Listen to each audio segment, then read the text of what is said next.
Bienvenidos a la sección de entrevistas de Canal Europa. Hoy contamos con la presencia de Eduardo Pastor, el presidente del Grupo Cofares, líder de la distribución farmacéutica en España y, por tanto, un protagonista importante y muy relevante durante la pandemia.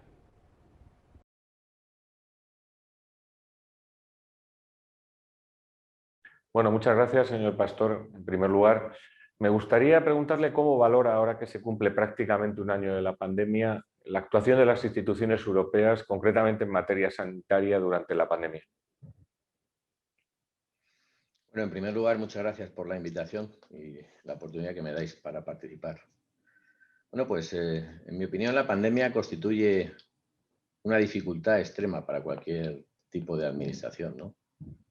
Con la dificultad añadida de coordinar a todos los Estados miembros en asuntos tan variados como garantizar el flujo de las mercancías o compartir investigaciones en torno al COVID o planificar la estrategia de vacunación.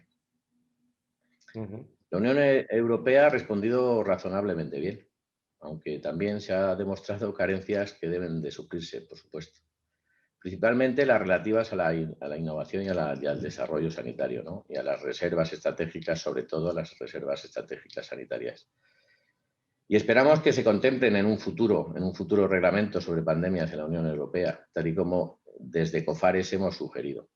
¿Qué propone COFARES en este sentido? Pues dos puntos básicamente. Que las farmacias como establecimientos sanitarios puedan realizar pruebas rápidas, los test, informando de manera ágil a las administraciones de los resultados y recomendando a los pacientes las pautas a seguir. Y por supuesto que cada país garantice un stock pandémico en centros sobre todo cercanos y accesibles a la población, y así cumplir con una normativa sanitaria imprescindible.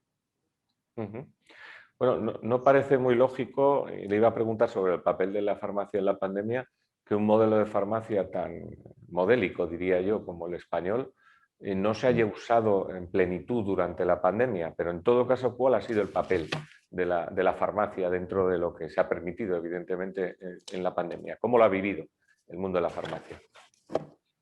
Bueno, el paciente ha elegido a la farmacia como su primer centro de atención de salud, ¿no? Atención primaria. La farmacia ha atendido a los usuarios precisamente cuando los centros de salud estaban cerrados o estaban colapsados.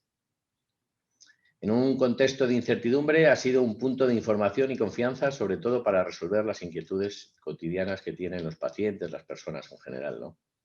Países como Reino Unido, Francia, Irlanda, Italia, en esos países la farmacia está participando activamente en la campaña de vacunación, por ejemplo, contra el COVID. En cambio, en España aún estamos debatiendo si se pueden hacer test de cribado.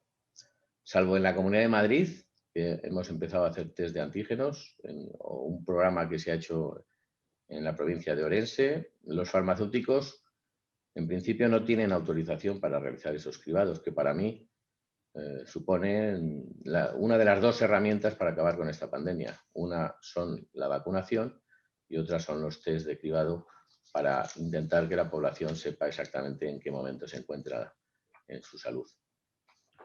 Por tanto, no se ha aprovechado, considera que no se ha aprovechado el potencial de la Oficina de Farmacia Española durante esta crisis. En absoluto. Considero que en un momento como el que estamos atravesando en España, deberíamos de utilizar todos los medios disponibles y la farmacia como centro de salud más cercano a la población sería fundamental que pudiéramos participar de ese cribado. Bueno, no solo la oficina de farmacia, entiendo que también toda la logística de distribución de medicamento, que es muy potente precisamente por ese modelo de farmacia, también podría colaborar sustancialmente, ¿no?, en la resolución de problemas logísticos que se están produciendo, ¿no? Bueno, disponemos de uno de los modelos de distribución más importantes que hay en Europa, aquí en nuestra querida España, ¿no? El modelo de distribución de medicamentos ha sido fundamental en esta pandemia para asegurar que los pacientes pudieran disponer de su medicación en tiempo y forma, y en eso no hemos fallado. Tanto la industria como las farmacias hemos estado al pie del cañón y hemos dado un buen resultado. También somos proveedores de salud y de material sanitario, y en ese caso pues hemos hecho una buena labor, y además todo ello está englobado en un contexto internacional un poco hostil, ya que había bastantes problemas de abastecimiento. Ujú. Sin embargo, todavía se pueden hacer muchísimas más cosas, ¿no? Por ejemplo, mediante la información de nuestros sistemas de gestión, nosotros detectamos un crecimiento muy inusual de la demanda de mascarillas a principios del 2020. En el mes de enero ya sabíamos exactamente que tendríamos problemas de abastecimiento de mascarillas. Tenemos un Big Data. Nuestro Big Data es una especie de termómetro que nos da la temperatura en cuanto a las necesidades que tiene una población y ese termómetro, ese Big Data, lo ponemos, por supuesto, al servicio de las administraciones, tanto españolas como europeas. Ujú. Aprendidas las lecciones, me lo decía al principio, un reglamento de pandemias a nivel europeo, pero bueno, en general, ¿cuál debería ser, qué debería cambiar en el sistema sanitario europeo y español, en lo que es materia de salud, aprendidas las lecciones de la pandemia? Bueno, el entorno sanitario de Europa está marcado claramente por un envejecimiento de la pirámide poblacional, ¿no? Y la prevalencia de las patologías que tenemos, las crónicas, lo que está generando, en mi opinión, también tensiones en los sistemas de salud. Es prioritario contar, en este caso, por ejemplo, con las farmacias como un agente activo en los planes nacionales de salud. Las farmacias pueden vacunar a perfiles seleccionados por las administraciones o realizar atenciones farmacológicas u ofrecer pautas saludables o realizar cribados, como digo. En fin, ayudar en la prevención de infecciones en general, ¿no?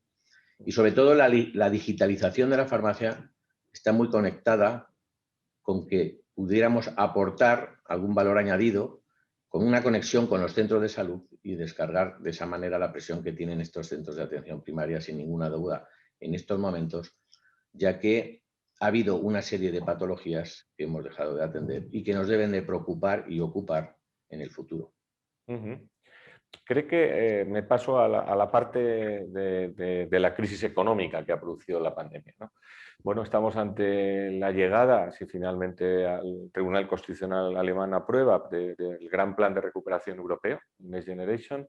Son cantidades importantísimas que deben realizarse en proyectos en muy poco tiempo, ¿vale? ¿Cree que está, por decirlo de una manera, tanto la parte pública como privada, las empresas y la administración española en condiciones de acometer un plan con este volumen y de esta naturaleza? Sin duda, la capacidad de absorción de los fondos europeos va a ser un enorme reto, va a ser para la economía española, ¿no?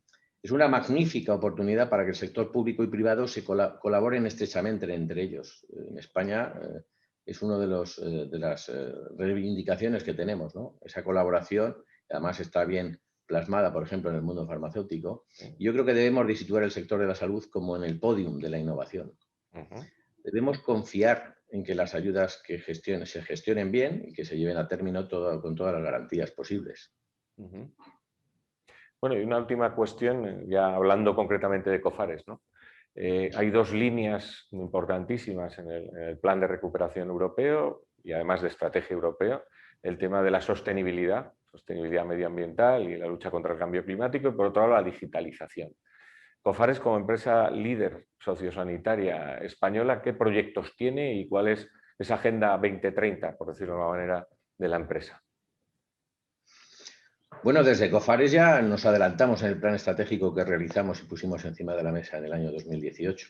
Se basaba en varios pilares, en tres fundamentales, pero bueno, dos de ellos generalmente, y focalizando en ellos, son precisamente la sostenibilidad y la digitalización de Cofares, ¿no?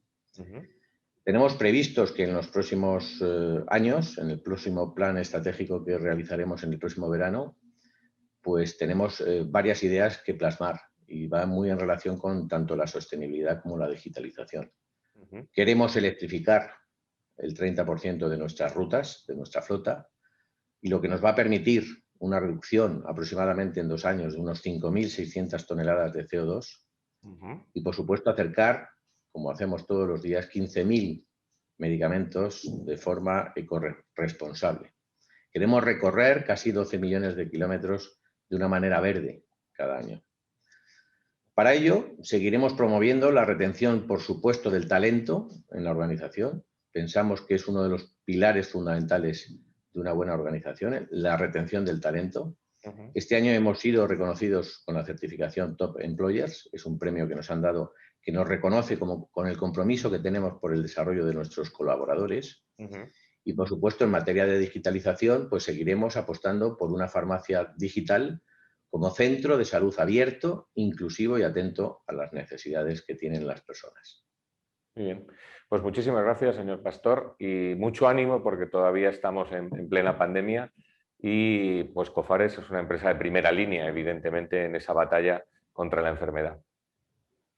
Pues muchas gracias a ti, Jesús, por la oportunidad que nos dais en Cofares para exponer nuestras ideas en cuanto a salud. Muchas Gracias. gracias. Gracias.